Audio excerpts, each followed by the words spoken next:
Hi, first graders. Chapter 8 is titled The TV Star. Aunt Linda is my mother's sister. She lives in Boston. Last week she had a baby girl, so now I have a new cousin. My mother decided to fly to Boston to see Aunt Linda and the new baby. I'll only be gone for the weekend, my mother told me. I was sitting on her bed watching her pack. I know, I said. Daddy will take care of you and Fudge. I know, I said again. Are you sure you'll be all right, she asked me. Sure, why not? Will you help Daddy with Fudge? Sure, Mom, don't worry. I'm not worrying. It's just that Daddy is so, well, he doesn't know much about taking care of children. Then she closed her suitcase. We'll be fine, Mom, I said. I was really looking forward to the weekend. My father doesn't care about keeping things neat. He never examines me to see if I'm clean, and he lets me stay up late at night. On Friday morning, all four of us rode down in the elevator to say goodbye to my mother. Henry looked at the suitcase. You going away, Mr. Hatcher, he asked. My mother answered, No, I am, Henry. My sister just had her first baby. I'm flying to Boston for the weekend to help out. New baby, Fudge said. Baby, baby, baby. Nobody paid any attention to him. Sometimes my brother just talks to hear the sound of his own voice. Have a nice visit, Mr. Hatcher. Mrs. Hatcher, Henry told my mother when we reached the lobby. Thank you, Henry, my mother said. Keep an eye on my family for me. Will do, Mrs. Hatcher, Henry said, giving my father a wink. Outside, my father hailed a taxi. He put the suitcase in first, then held the door for my mother. When she was settled in the cab, my father said, Don't worry about us. We'll be just fine. Just fine, Mommy, Fudge yelled. Bye, Mom. See you Sunday, I said.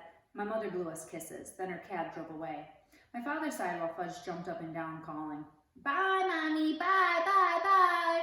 I had no school that day. The teachers were at a special meeting, so my father said he'd take me and Fudge to the office with him. My father's office is in a huge building made of almost all glass. It's really a busy place. You never see people just sitting quietly at desks. Everyone's always rushing around. A person could get lost in there. My father has a private office and his own secretary. Her name is Janet, and she's very pretty. I especially like her hair. It's thick and black. She has the longest eyelashes I've ever seen. Once I heard my mother say, Janet must have to get up at the crack of dawn to put her face on. My father just laughed when my mother said this. Janet'd seen me before, but this was her first meeting with Fudge. I was glad his hair was finally growing back. I explained right off about his teeth. He'll look a lot better when he's older, I said. He knocked out his front too, but when he's 6 or 7, he'll get new ones. See, Fudge said, opening his mouth. All gone. My father said, Janet, the boys are going to be here for the morning. Can you amuse them while I clear up some work? Certainly, Mr. Hatcher, Janet said. You just go into your office and I'll take the boys on a tour of the rest of the agency. As soon as my father went into his private office, Janet took out her pocketbook. She reached in and came up with a hairbrush, some lipstick, and a bag of crackers. Want some? She asked me and Fudge. Okay, I said, taking a handful. Fudge did the same. The crackers were shaped like little goldfish. I nibbled while Janet fixed herself up. She had a big folding mirror in her desk drawer. She set it on top of her desk and went to work on herself. When she was finished, she looked exactly the same as when she went about it. But I guess she didn't think so because she said, That's much better. Then she put all her stuff away and took me by one hand and Fudge by the other. We walked down a long hallway through a doorway into another section of the agency. We came to a room where there were a bunch of kids with mothers. I guess that there was at least 50 of them. Most of the kids were kind of small like Fudge. Some were crying. Is this a nursery school or what? I asked Janet. She laughed. They're here to try out for the new Toddle Bike commercial. You mean they all want to be the kid who rides the Toddle Bike on TV? Yes, at least their mothers want them to be picked, Janet said. But we can only use one. You mean only one out of all these kids is going to be picked? That's right, Janet said. Who picks them? I asked. Your father and Mr. Denberg are doing it, but of course Mr. Vincent, the president of the Title Bike company, has to approve. Just then a door opened and the secretary came out. Next, she said. My Murray's next, a mother said. Oh no, he's not, another mother called. Sally is next. Ladies, please. You'll all have a turn, the secretary said. Murray got to be next. He was a little redhead kid. He wasn't in the other room for 2 minutes when the door opened and a big man with a cigar in his mouth came out. No. He's not the type at all. Murray was crying. His mother yelled at the big man. What do you know anyway? You wouldn't know a treasure if you found one. She shook her fist at him. Janet whispered to me, That's Mr. Vincent, the president of Toddle Bike. Mr. Vincent walked to the center of the room. He looked around at all the kids. When he looked over at us, he pointed and called, There he is. That's the kid I want. I thought he meant me. I got excited. I could even see myself on TV riding the Toddle Bike. All my friends would turn on their sets and say, Hey, look, there's Peter. While I was thinking about what fun it would be, Mr. Vincent came over to us and grabbed Fudge. He lifted him up. Perfect, he cried. Perfect. The mothers who were waiting packed up their kids and left right away. Mr. Vincent took off with Fudge in his arms. Janet chased him. She called, "But Mr. Vincent, you don't understand." I ran after Janet. Mr. Vincent carried Fudge into the other room. He announced, "I found him myself, the perfect kid to ride the toddle bike in my new commercial." Mr. Vincent put Fudge down and took the cigar out of his mouth. There were two other men in the room. One of them was Mr. Denberg. The other was my father. "Hi, Daddy," Fudge said. "George," my father told Mr. Vincent, "this is my son. He's no actor or model. He can't make your toddle bike commercial. He doesn't have to be an actor or a model. He's just perfect the way he is," Mr. Vincent insisted. "Now look, George, we want you to make the best possible commercial for your company, but Fudge can't be the boy to ride the toddle bike." "Now you listen, Hatcher," Mr. Vincent raised his voice. I wondered why he called my father Hatcher, just like Mr. Yarby did. Mr. Vincent pointed to Fudge. "Either that kid rides my toddle bike or I take my account to another advertising agency. It's that simple." My father looked at Mr. Denberg. "It's your decision, Warren," Mr. Denberg told my father. "I don't want to be the one to tell you what to do." My father picked up Fudge and held him on his lap. "Would you like to ride the toddle bike, Fudge? Isn't it just like the one you have at home?" "Why are you asking him?" I said. "What does he know about making commercials?" My father acted like he'd forgotten I was even around. "I'm thinking, Peter," he said. "Please be quiet."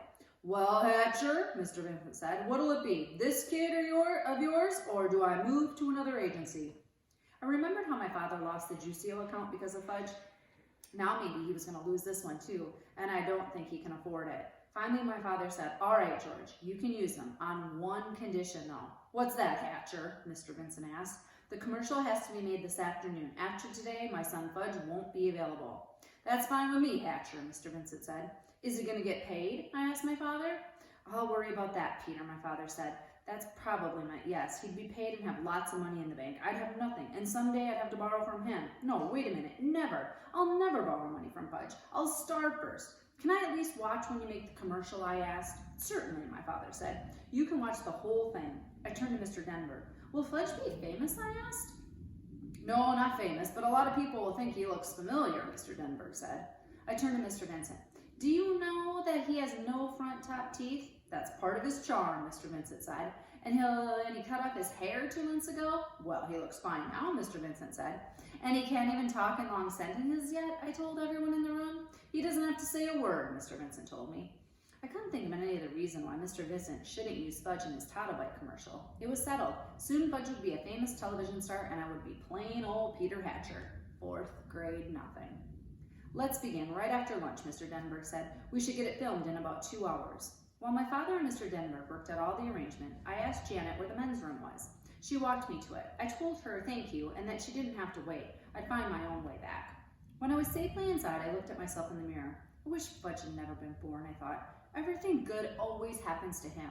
If I had to be born, I wish I could be 9 or 10, like me. Then Mr. Vincent wouldn't want him to be the one to ride the toddle bike in his commercial.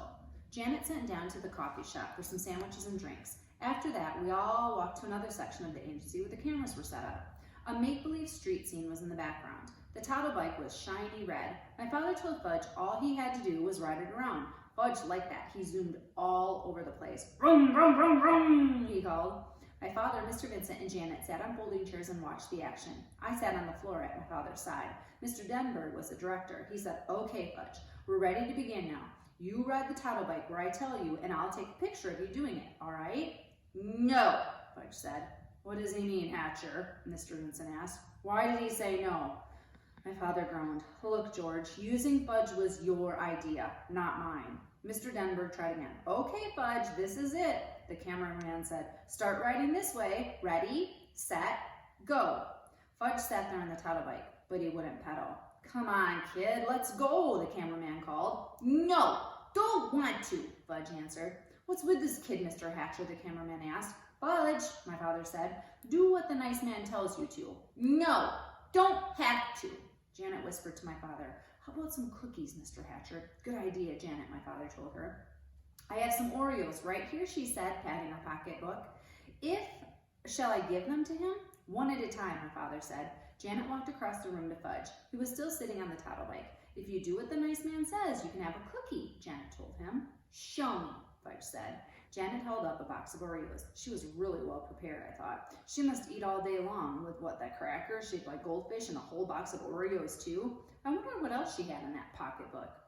Gimme, Fudge said. Janet held up one cookie. Fudge reached for it, but Janet didn't let him get it. If you do what the nice man says, you can have an Oreo. Maybe even 2 or 3 Oreos. First cookie, Fudge said. First, do what the nice man says, Janet told him. No, first cookie. Give him one, Janet, Mr. Denberg called. We haven't got all day to fool around. Janet gave Fudge one Oreo.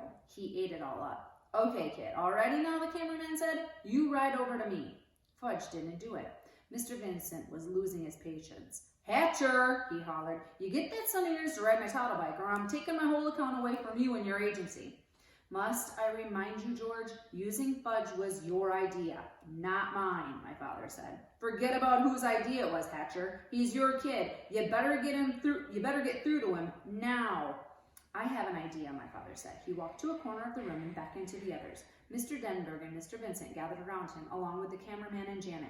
They looked like a bunch of football players huddled together, talking about the next play. Soon my father called me. Peter, would you join us, please? Sure, Dad, I said. What is it? Peter, we want you to ride the toddle bike for us, to show Fudge how it's done. But he already knows how to ride, I said. Didn't you see him zooming around? He won't do it for the cameras, though, my father explained, so we need your help. Will I be in the commercial, too, I asked. Well, the toddle bike is really for very young children, Mr. Denberg said. Otherwise, we'd have you do it in a minute. I got the message. It was like buying the shoes, and like at Dr. Brown's office, they were going to use me to get Fudge to do whatever they wanted him to do. I wondered how anybody would ever manage my brother without my help. I walked over to Fudge and told him I was going to ride the toddle bike. Get off, I said. Fudge held on to the bike. No, mine. It's not yours, my father told him. But Fudge wouldn't move for anything. He closed his eyes and screamed. Can he scream loud when he tries? So my father had to pull him off the toddle bike. Fudge kicked and kept screaming, and I'll bet Mr. Vincent was sorry that he ever spotted my brother in the first place. I got on the toddle bike. It was so small that my knees practically touched the ground, but I managed to ride around just where the cameraman told me to. See how nice Peter can ride the toddle bike, Janet said. Here, Peter, come have an Oreo. You did that so well, you can have 2 or 3 if you want. Fudge stopped screaming. Me, he said. What? My father asked him. Me wide, me wide. You can't ride as well as Peter can, Mr. Denberg said. Can so, Fudge told him. I don't think so, Mr. Denberg said. You already had a turn. You didn't want to do what you were told. Me. You want to try again, my father asked. Again, Fudge said. Again. Well, I don't know, Mr. Denberg said. Well, Mr. Vincent said, chewing on his cigar. Well, the cameraman said, scratching his head. Please, Fudge begged. I never heard my brother say please before. Mr. Denberg said, okay, we'll give you one more chance. Fudge ran to the toddle bike. I got off and he jumped on. Now, he asked Mr. Denberg. Now, Mr. Denberg said, ride this way, Fudge, over here towards me. Fudge did as he was told. Just like Peter, he said. See? Just like Peter. Janet gave me a kiss on my cheek. You saved the day, Peter Hatcher, she said. When she wasn't looking, I wiped off my face. Her kiss was too juicy. Tomorrow is chapter 9. It's called Just Another Rainy Day.